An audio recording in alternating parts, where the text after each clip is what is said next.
We're discussing the fifth wave of globalization, the industrial era, roughly from 1800 to our time right now, roughly 2 centuries. And my point of view is that this is the Anglo-American-led age. The Industrial Revolution begins in England. Actually, it begins in Scotland, to be more precise, in Glasgow University, with the James Watt's improvement of Newcomen's steam engine. But it is an English and a British development. And of course, Britain becomes the primary power of the world because it becomes the first modern industrial economy. It becomes overwhelmingly urban already in the 19th century. It becomes a powerhouse militarily. Its navy dominates the world's oceans. Because of the British Navy, there's also a trade throughout sea lanes of global supply chains reaching around the world. We can use Angus Madison's estimates of output in different parts of the world to get a sense of how dominant the British Empire and more generally what I'll call the Anglo-American world became because industrialization started within Britain and spread to the British Empire, at least important parts of it, and also to other areas that were either part of the British Empire or closely associated with it. So for our purposes, I'll define the British Empire to mean Britain and its colonial possessions, Ireland, India, Egypt, and others that were part of the British Empire. And in the broader Anglo-American world, I want to include the United States, Canada, Australia, New Zealand, areas that at some point were part of the British Empire, later on independent countries, part of the Commonwealth, but what Angus Madison calls the Western offshoots, but what really could be called the British offshoots. If one uses Madison's estimates, the British Empire itself, as of 1820, had as a share of the world economy around 5% of world output. Of course, the empire itself was still very limited, and Britain, as a part of the world economy, was still mostly in its pre-industrial era. By 1870, the British Empire is the world leader. By then, India has become part of the British Empire after 1857. That's about a quarter of the world's population. And Britain itself has become the great industrial power. By 1870, the British Empire is around 1/4 of the whole world output.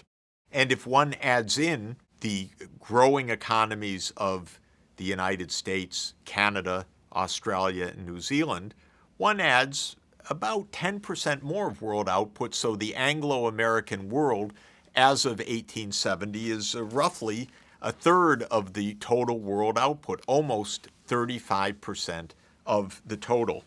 This share will continue to rise. The Anglo-American world, especially now powered by a surging North American economy and especially U.S. industrialization after the U.S. Civil War and in the final decades of the 19th century, means that by 1913, there's no doubt that the world is an Anglo-American world, with about 40% of world output emanating either from the British Empire or from the British offshoots of North America and Oceania, especially the United States. As of 1913, Britain was undoubtedly the conductor of this whole Anglo-American orchestra, if you will. I say that because Britain itself was an industrial powerhouse, because the City of London, meaning the financial center, was also the indisputable financial center of the world, because insurance and banking, finance, flows of currency, the central role of the pound sterling were all indisputable.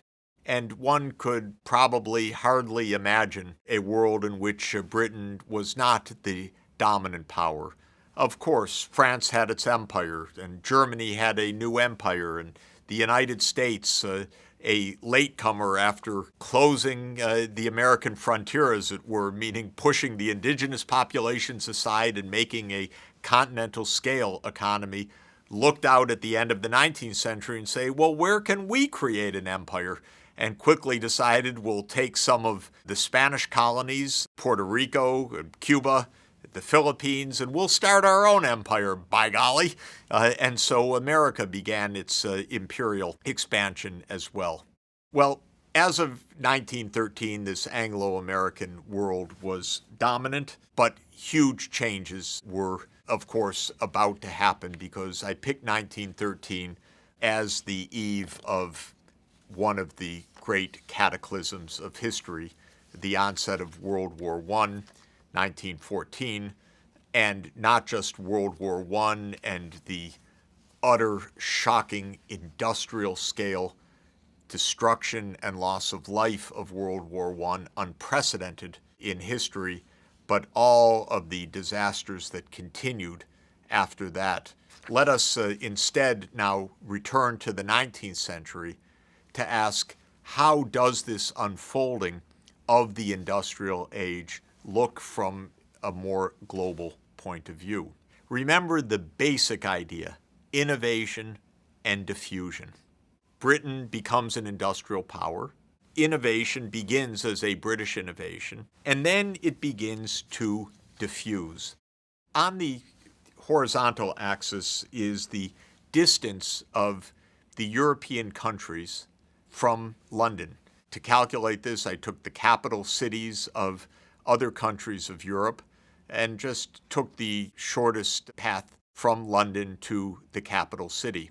What is shown on the vertical axis is the year in which that country first surpasses an income threshold of $2,000 per person as measured in the system of Angus-Madison, which is a unit of international pricing in 1990 prices. What's important for our purpose here is that the vertical axis measures basically the calendar year in which each country in Europe begins to take off economically.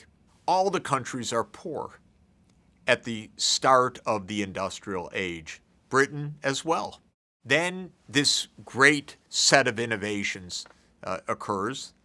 Income per capita starts to rise in Britain as the first industrial economy.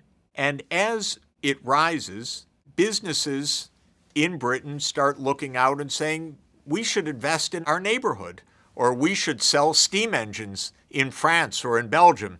We should help open up coal mines in other countries. And of course, entrepreneurs in those countries and government officials looking at Britain say, we're falling far behind. We need to promote industrialization in our own countries, lest we become so weak militarily that we can no longer defend ourselves. The innovation lifts Britain to unprecedented levels of output per capita, and other countries, relatively speaking.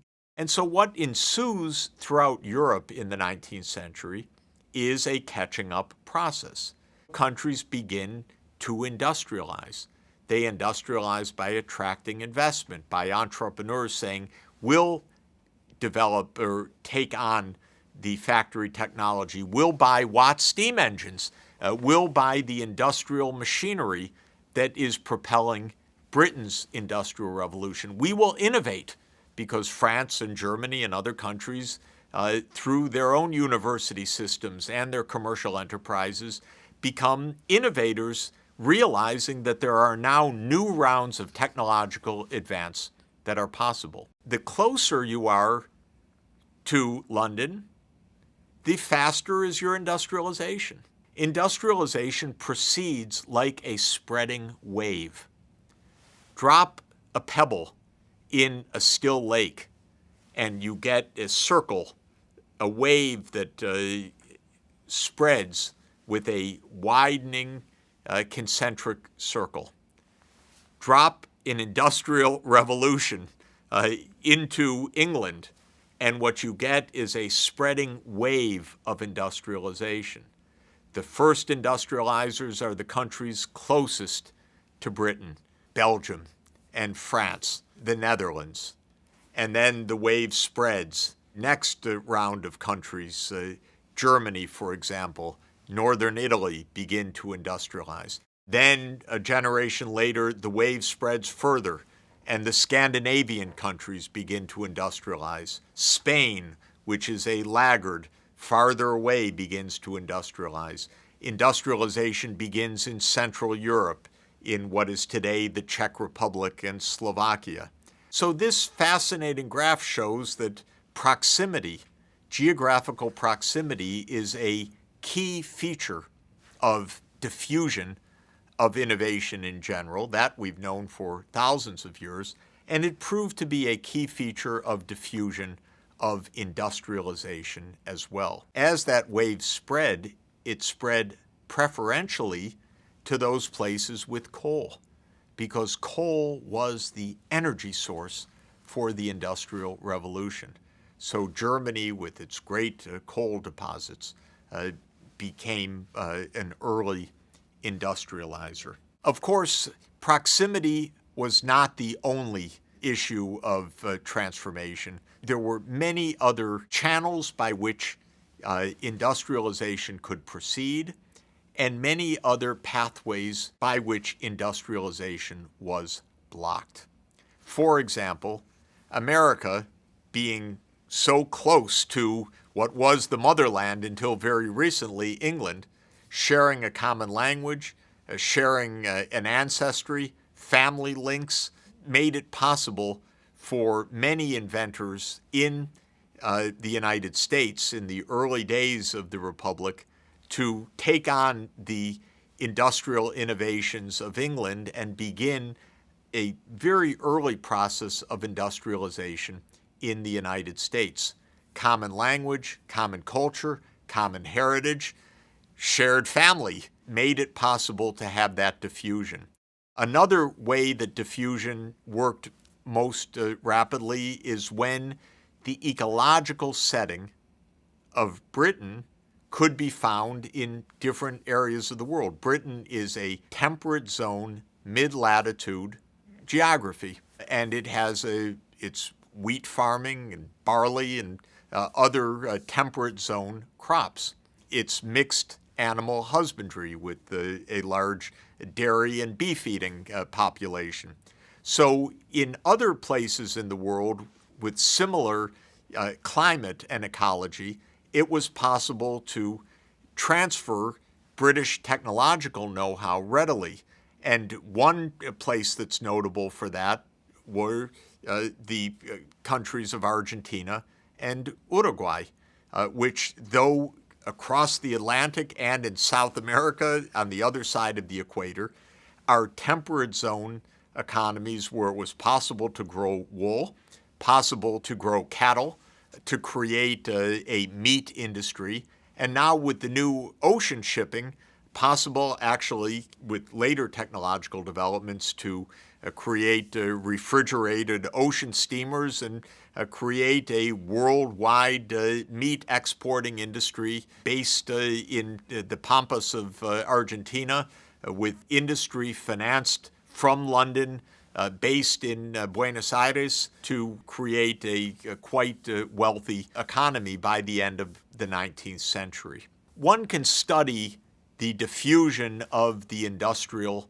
Revolution worldwide, and the summary conclusions are: first, industrialization spread first in Europe and in the British offshoots, Canada, the United States, Australia, New Zealand. Second, advances of income spread most easily where there was a possibility of sharing technology, whether in agriculture or in industry.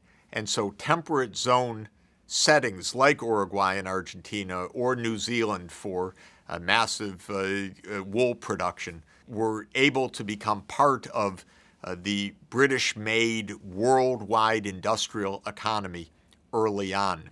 Most other countries had to wait a long time before they reached the ability to harness the Industrial Revolution. It took ideas, a fertile ground, both in the physical, literal sense of adequate agricultural production, often requiring local coal deposits to create local industry because shipping coal until later in the 19th century was too expensive, and a national leadership that was able and interested in implementing institutional changes to create the groundwork for an industrial revolution. In Asia, this happened in precisely one place in the 19th century, and that is Japan. When Japan was threatened by the military might of the newly industrialized powers of Europe and the United States, when literally the U.S. Sent naval vessels into Tokyo Bay in 1853 to demand concessions from Japan, Japan experienced a rapid political change, really a revolution, where the revolutionary leader said, we will not lose sovereignty, rather, we will industrialize. And Japan invented a kind of catching up industrialization in a revolutionary manner that goes under the banner of the Meiji Restoration.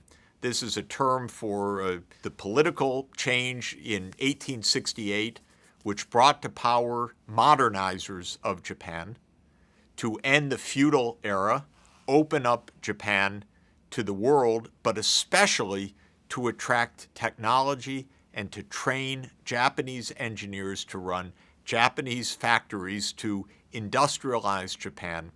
And this succeeded. Japan became the industrial economy at the end of the 19th century. So much so that Japan embarked on its own imperial adventures at that point, in winning wars with China and winning wars with Russia in 1905, becoming the imperial power in what is today's Taiwan and in Korea. Japan showed its industrial might. Alas, it seems to go with the territory. Get rich and then go out and conquer somebody. But this was the history of so many of the industrial powers in Europe, the United States, Japan during this period. Most of the rest of the world would not industrialize until the 20th century. Some parts of the world, not even throughout the course of the 20th century. One main fact that I want to close with is when regions succumbed to European imperialism so that they were no longer sovereign, no longer masters of their own fate, this almost invariably blocked catching up growth. Because when Britain or France or Italy or Portugal or Germany or the United States or Japan became the colonial masters, then the countries that were in the subservient position were not in a position to invest in education, skill building, or the promotion of industry to compete with the already industrialized powers. So imperial rule, which became the rule of the 19th century for much of the world, was itself a fundamental barrier to catching up by the countries that fell under the machinery and the heavy weight of the European imperial powers.